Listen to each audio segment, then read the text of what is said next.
So I was thinking about this whole business of continuing to distinguish what's true from what's not true. Because that's what what we're up to here is seeing what's actually true, seeing how things actually are, so that you can come out of the nightmare of being lost. And one of the things that occurred to me, just spontaneously came up for me, is I remembered a few years back I was in Moscow teaching a graduate class of psychology students. And the thing about it was, when I was in Moscow, something occurred to me that was interesting, and that was that if I walked around and I didn't speak to anybody, nobody would know that I was different. Do you understand? Because I could be Russian, you know. I mean, if I was in China or Japan, you could tell by looking at somebody's, you know, appearance, right? But that wasn't true. I could be Russian. So if I was walking around in Moscow, as long as I didn't say anything, everybody related to me like I was one of them, right? Now that's an interesting thing, isn't it? As soon as you say something, then the difference that exists shows up.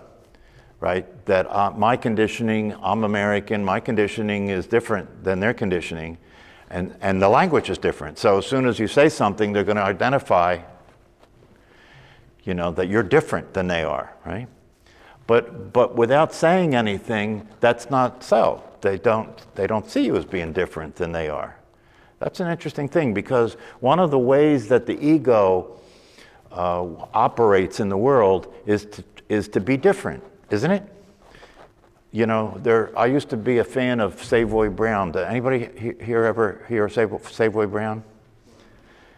An old rock band. I actually produced a concert that they did back in the 70s.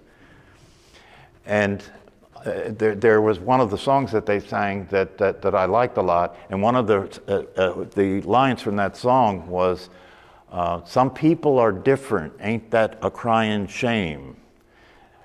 Now, wouldn't it be a real drag if we were all the same?" You see how it's backwards, right? That we think being different is a good thing, right? When you're a teenager, what you're trying to do is be different, right, than other kids, you know, so that you can, and the way you're going to be different is you're going to try and be different that makes you better than somebody else. Right?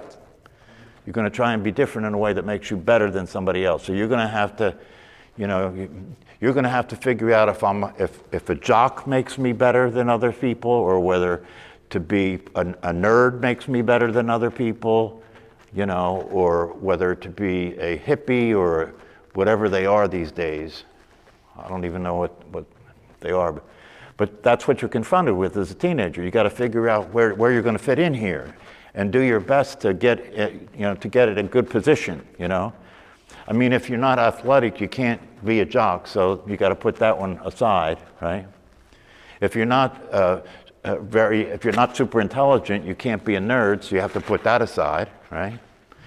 If you're not one of the most attractive kids, you can't be one of the popular kids. You got to put that aside. You see how this works? So the difference, the way you're different becomes important. And when you start to see the reality of things, when you start to see the truth, you begin to realize that what works, what actually fulfills on your sense of being included, fulfills on your sense of being related, fulfills on your sense of being connected, is being the same, not being different, being the same. Right? So it really changes everything, because then the way that you are related to the people you're related to is a function of recognizing that you and them are the same thing, you know, rather than that you and them are different. And the sameness overrides all the differences, right? Because it's all the same. You're all the same. You're all human beings. We're all human beings sharing a human experience of life, right? We all want to experience being happy. We all want to experience being satisfied. And one of the things that is part of the suffering of thinking that you're separate and that you're an individual, right, is being alone, right? Did you ever notice that? You know, when you're alone and you're lonely, you know, you feel that you're separated from all of the rest of humanity. You're by yourself all the time, right? And that's why it becomes so important to try and get connected somewhere. Do you know what I mean? Try and get connected. Try and when you're in love with somebody, that helps to lessen your feeling alone, right? Now you're connected with somebody. You don't feel alone. You're not alone anymore, right? But it doesn't really work completely because you're still different from the other person, right? And when you fall in love, the love that you fall into creates this sense of communion with the other person, you know, that you feel like, you know, you and them are one, you know, you and them are one. But then after you're with them for a while, if you get married, you start to notice the differences again, right? And the trouble starts, right? So these are all things to just that are part of this process of waking up and seeing things as they are, noticing how things are. One of the other things that this teacher said that caught my attention, he said the empire of delusion, right? The empire of delusion is vast. Right?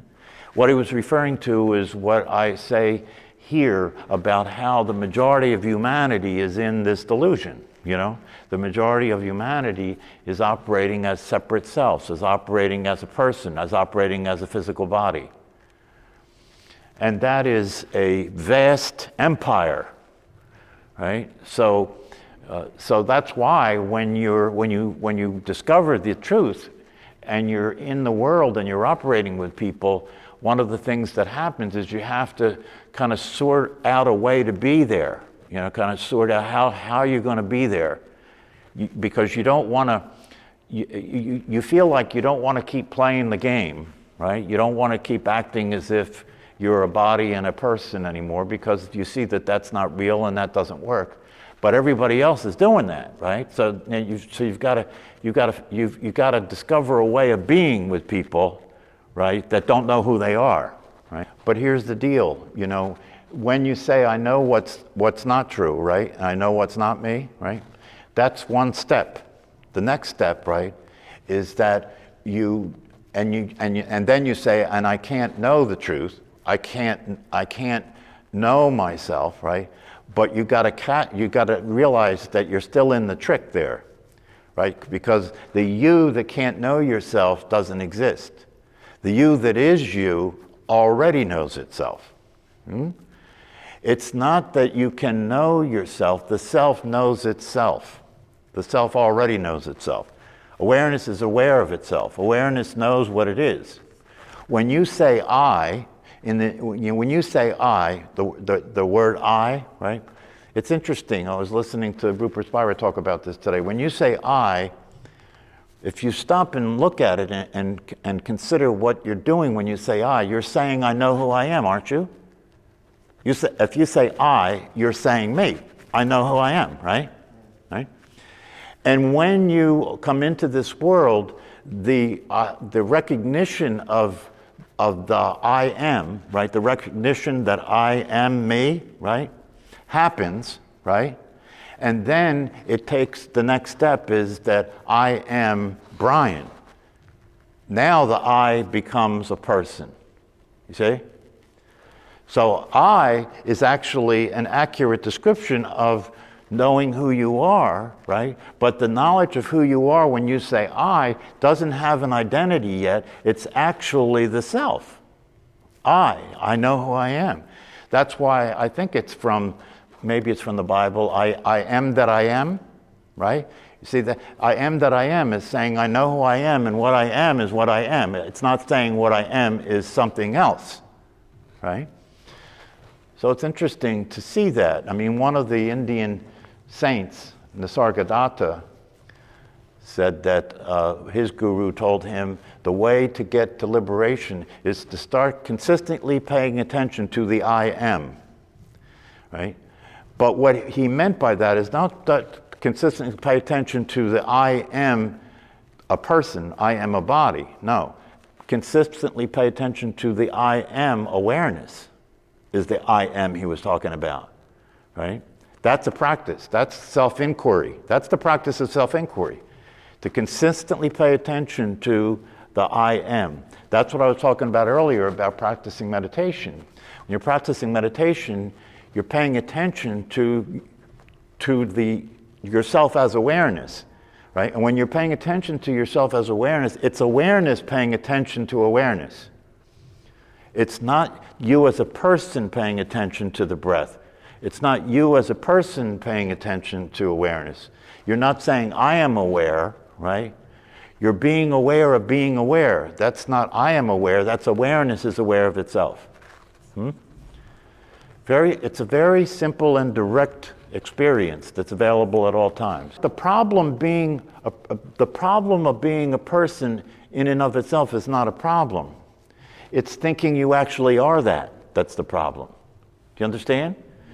You can operate in the identity of a person as the self, because in the world, that's the game that's getting played, right? So you can continue to play the game, but now your ability to play the game is connected to reality.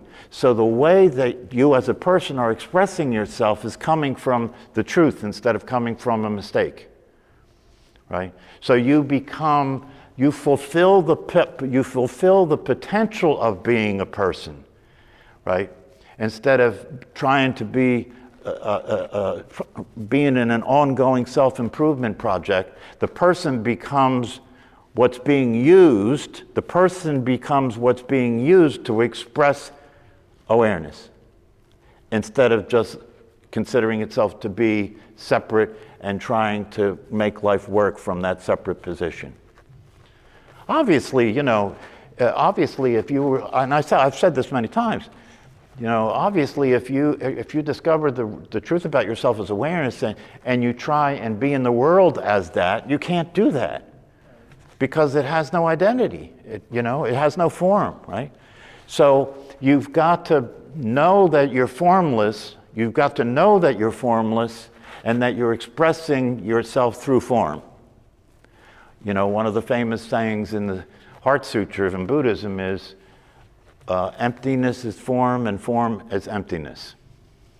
The emptiness is the true self. The emptiness is the awareness itself, right? And it is appearing in form. That's what's happening here. It's appearing in form. But it's not the form, it's emptiness appearing in form. And when it's emptiness appearing in form, the form is expressing the awareness. The form is expressing the truth. Right? So before that's seen to be the case, right? It's form alone trying to exist.